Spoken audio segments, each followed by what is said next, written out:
My husband didn't get to physically see the birth of our daughter and says he can't bond with her anymore. Now he wants to divorce me to start over. My husband, 29M, and I, 30NB, have been married for 5 years.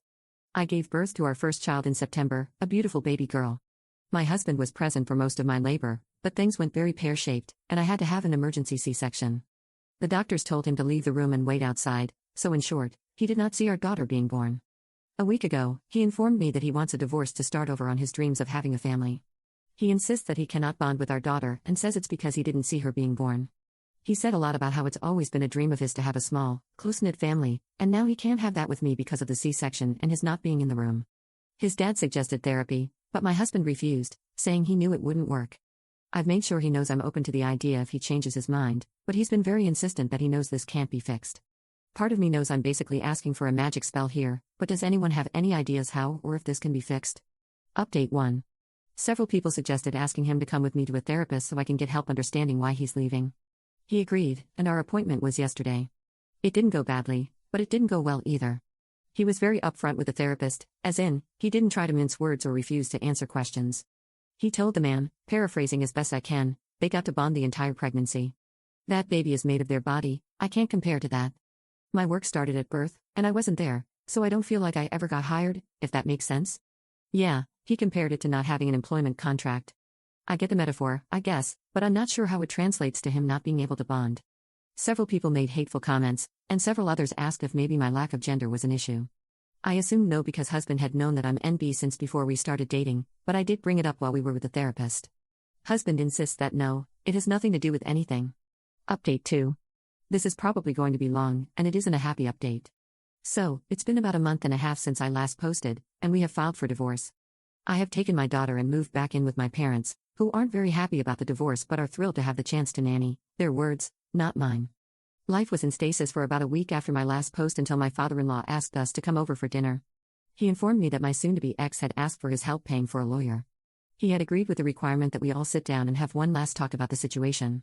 He opened by saying that he thinks that getting this over with would be best for me and my daughter. My husband looked a little hurt at this, so he's willing to help, but he wanted to take one last shot at fixing it. The one last shot ended up being several hours of talking. His dad bluntly demanded that my husband explain his reasoning. My husband repeated the can't bond thing, and his dad asked why. The employment contract analogy was brought up again, and after much back and forth, with questions like, what do you mean by this, and why that, his dad just said, I'm not buying this. What's the real reason? My husband insisted until the end that what he'd been saying all along was his reasoning. He did not see our daughter being born, so he can't bond with her. He tried, he insisted, but the connection isn't there.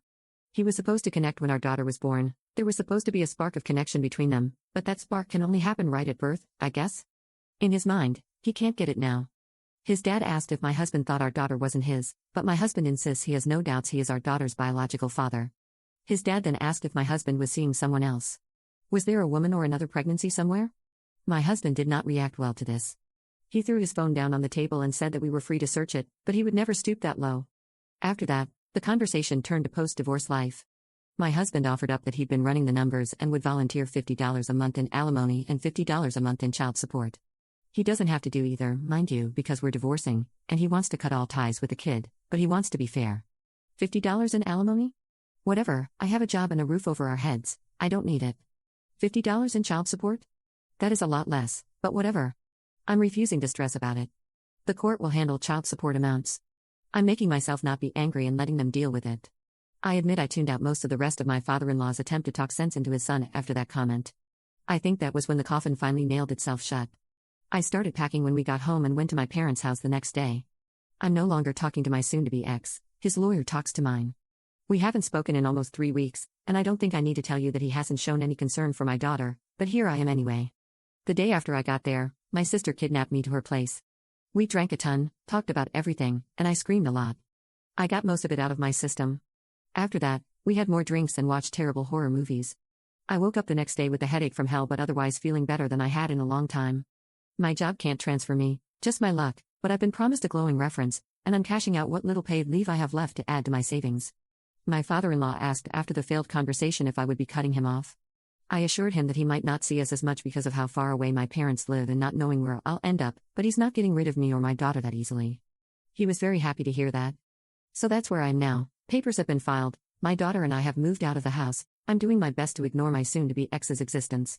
Thank you all again for listening to me cry and complain over the past couple of months.